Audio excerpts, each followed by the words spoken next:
Hi, you guys. I can't wait to do this gossip dump on the Valley for you guys. This is season 2, episode 1. I'm going to try to tie it, obviously, into some things that happen in the episode to make it more robust for you. This video was a little late today because of Beverly Hills, frankly, and also I was running around like a maniac trying to get things done for my colonoscopy Friday. Oh, goodness. It's a whole to-do. I actually laughed because I'm like, in Beverly Hills, we pay to do this kind of cleanse. Anyway, all right, let's get into it. Oh, goodness. So I was reading Bravo and Cocktails, free part of their website, which I'm going to give them a plug. They've been around for years. Everyone loves them. And so do I. So let me give them a plug and show some gossip they had on their website. At the Valley premiere party, Michelle yelled at Jesse again about the hooker comment posted in the trailer. Aaron and Michelle were hammered. Sheena and Brock had to help Aaron because at the end of the party, he fell into a sign, LOL. Schwartz looked rough. What do you think? Does he look disheveled to you? Yeah, kind of. Jeez.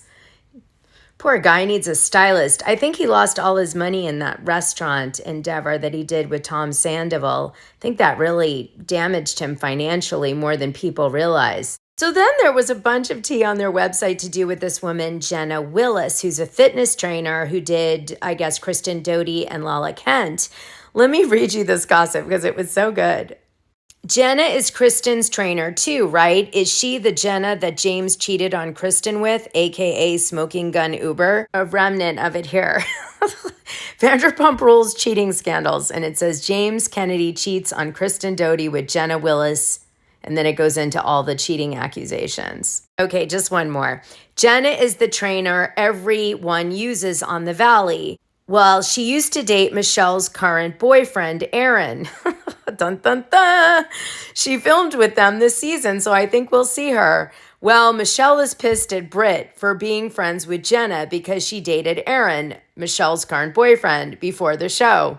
Jenna told all the girls she met Michelle while Michelle was married to Jesse. Jenna was dating Aaron. They overlapped, and so Michelle hates her, and she hates that Britt and the girls are friends with her. Juicy. Here's Michelle on the Valley premiere night where these kind of arguments came down, and she was also with her new man, Aaron Nosler, who I did a deep dive on in the Patreon. And here they are talking to Bryce Sander on the red carpet, and he's talking about how difficult it must be. He's right. So Michelle spills some tea in her interview with Bryce. She says that Jesse and her barely speak now that they've got custody arranged, that she thinks what Jesse does off camera is way worse than what you're going to see him do on camera. She believes her daughter has a little of both of them in her, where Jesse sees the daughter as a mini him. And her boyfriend was shocked at how people seem one way on camera and then they do something different in their confessionals or off camera. So it becomes very confusing to know, I guess, who your friends are. And he found that really difficult. He's trying to be a calming force for her. And he didn't think he was going to really go on the show because he's not in this business. He doesn't want to be a reality TV star. He's just trying to support her. She wanted him on the show so another side of her could be seen, a side without Jesse, who she feels she was in a toxic relationship with. Also, she has said who the guy was that she had maybe, I don't know, an emotional affair with, or I don't know. You remember that last season, she met like somebody and she seemed to be like flirting with him or something, and Jesse got jealous, and this is when, you know, they realized their relationship isn't going to work out, and that person ended up being Quentin Tarantino. And I do have a story about him because I was really good friends with his ex-girlfriend. So I heard all the shit. But that's for a later Valley episode gossip dump recap. Reality Blurb reported that Jax is dating an esthetician named Jessica Pexon, and he's terrified of fans watching his unforgivable behavior on season 2. This after it dropped that he flipped a table on Brittany in a jealous rage when he found out that she was dating his friend. And he bruised her leg. Teddy Mellencamp's friends, Nia and Danny Bucco from her church in Hollywood, her unusual church, they felt like they had a target on their back because people were trying to challenge their relationship, I guess, during the season, which really pissed them off. And as a result of that, they weren't promoting the show as much as they were kind of supposed to, was the rumors. Here's Valley season 1 pay. Jax earned $360,000 because he was the producer of the show. Brittany and Kristen earned around $240,000 to $300,000 because Brittany also sort of co-produced it with Jax, and Kristen obviously was an OG and brought a lot of drama that season to the show. I think Alex knew she would, so he paid her accordingly. The rest of the cast did $5,000 to $10,000 an episode, and this season they all got this core group got a bump even higher. So, oh, just one more thing. Britt was supposed to have one of the topics on the show be that she was going to open a bar with Jax's partners for his bar. But instead, those people, just like 2 weeks ago, pulled out, and now they're not funding Britt's bar, which I think she promoted on the Valley. So they actually sold the site they were going to use for Britt's bar. And they ended up, I think, offering her another site, but she decided not to take it because she didn't trust them totally, because they didn't even talk to her. They just went ahead and got rid of the site they were going to give her. And I think she talked about it all season.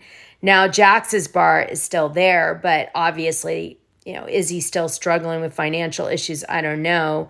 And he still has that bar with his partners, but I think he was pretty pissed that she was trying to do a deal behind his back. So maybe he could put it, just saying.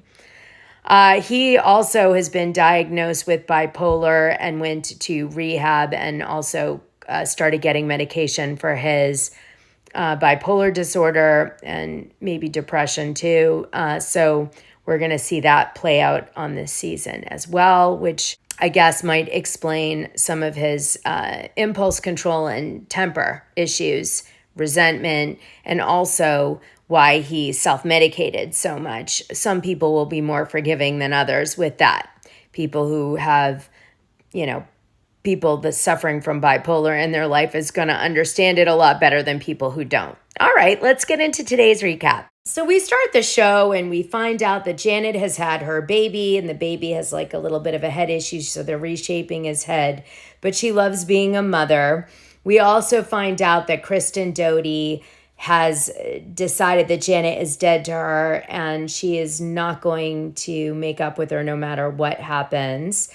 And we find out that Michelle and Jesse Lally are co-parenting, but worse than they said at the premiere of The Valley on the red carpet. Nia and Danny Bucco have 3 under 3, and they're struggling, as usual, parenting with all this. Jasmine Good and her girlfriend are getting serious and talking marriage. And Kristen Doty is trying to have a baby at the beginning of the season. However, we know she ends up getting pregnant, and in fact, her baby is due any minute now. This was said. The Vanderpump Rules alum successfully kept her pregnancy after undergoing an IUI, intrauterine insemination procedure. Kristen decided to turn to the help of modern fertility treatments after tragically suffering a miscarriage in early 2023. Thankfully, she's been enjoying a healthy and active pregnancy this time around. So then we find out that Brittany and Jax have been living apart for 9 months, her in a rental, him at home. And she was talking to him about maybe trying to rework on the marriage and come back home and try to see if they could make things work. And so Jax was open to this, even though he was dating other people and she was dating other people. But then he became enraged because he saw the text messages back and forth between Brittany and his friend Julian, and she had sent him a sexy video, and he just got really jealous and couldn't control himself. So he flipped out, and she was there, and he, like I said earlier, flipped the table and hurt her. Jax said this about any woman he dates right now recently: "I'm glad you're here. I don't want to date you, but let's have sex. I don't want to lie to these girls. I just don't want to hurt their feelings. It's more about that." This is Julian Sensley, and I guess Lala Kent had also dated him, and he was kind of a liar. He made up things, and she felt like he was a love bomber and then kind of dissipated after that. But a lot of things didn't add up with him. And so even though he was like hot and good in bed, she was like, I wouldn't do more than that with this guy. Britt sort of came to the same conclusion, which is why she ended it as well. So Julian tried to be a professional NBA player, but he couldn't make it. He got close, but not all the way.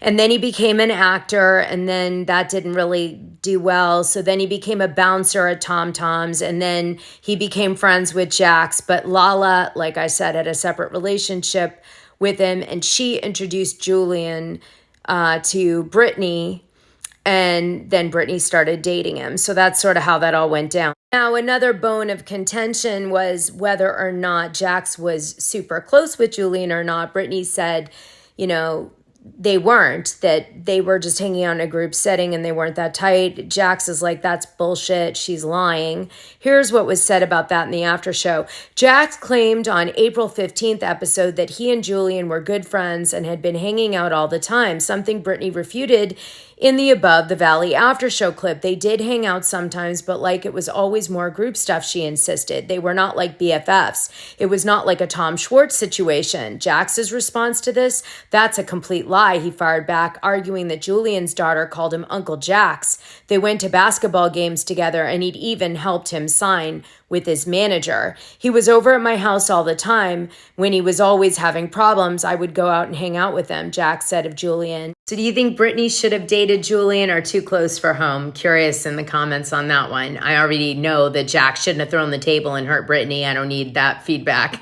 But I'm curious about how you feel about Brittany dating Julian. Jessie Lally dating Lacey Nicole. I talked about her already in the Patreon, so I won't repeat it here. So Jax won't leave Brittany alone. Brittany's decided to have a party and not include Jax in it. But Jax now wants to have his own party to rival her party.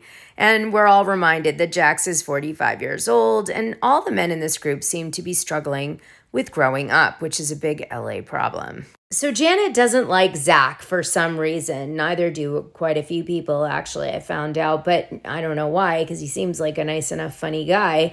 But Brittany and Zach are now not hanging out as much because Brittany's hanging out with Janet, and she's put a wedge between Zach and Brittany. Didn't want her to go to full term. And so was trying to kill her baby in some way by causing her stress during the season was what I think she meant. And not allowing her to be in a safe pregnancy. But I mean, don't go on a reality show, right? If you want to have a safe pregnancy. Also unusual in tonight's episode 1, we see Kristen Doty drinking even though she's trying to have a baby, which is a big no-no if you're trying to do baby stuff. Then Janet and Kristen Doty sit down at Brittany's party, and it doesn't go well. Janet's like, I don't like Zach. Zach is demonic, and you're friends with him, and I struggle with that because he said awful things, like he wished me to have a miscarriage. And then Kristen's like, well, I'm not going to stop being best friends with my best friend Zach because you're trying to manipulate me into doing it. Yeah, I accept your apology that you went low and you lumped me in to what Zach said, but I never said anything about wishing ill will on your baby, Janet, that you said on the podcast that I did. I didn't ever wish that. That was Zach, and we're two different people, and you need to acknowledge that. And Janet's like, I can't because you guys are like two peas in a pod. So they end up agreeing to disagree and go their separate ways, and then each bitch to somebody else for a little bit. The end scene is Michelle Lally and Jesse having a fight because Jesse, for almost fun, makes her think that he wants to move to Newport to be close to his new girlfriend. And Michelle is obviously like, you're not moving our kid to Newport. It's done by a judge's order. Anyway, he gets her going. She gets upset. And then we hear a confessional that he said he was going to do whatever it takes to ruin her life. And that's the end of episode 1. Now, there's one important note I left out, which is that Michelle's boyfriend, Aaron, and Jesse are kind of going head-to-head passive-aggressively at the moment. Aaron is giving Jesse parenting suggestions, which he resents, and Jesse really wants to find out if this man was behind hurting his marriage, and he doesn't trust him as far as he can throw him. And then, Michelle's trying to make it work with this Aaron guy. And so it's a lot. They've been together for almost a year now, by the way. All right, you guys. Well, that's a wrap. Episode 1 of season 2, The Valley. Looks like it's going to be a good season. I'll be here every week doing a gossip dump and a recap for you. And I'm going to be dropping these right after the show. This week I couldn't, because I had Beverly Hills, and I also have a colonoscopy, and I also had an eye appointment. My eyes are actually dilated right now. I can't see anything. But the show must go on. I'm like Stevie Wonder over here. All right, you guys, like and subscribe, and I'll talk to you soon in the Patreon or on here.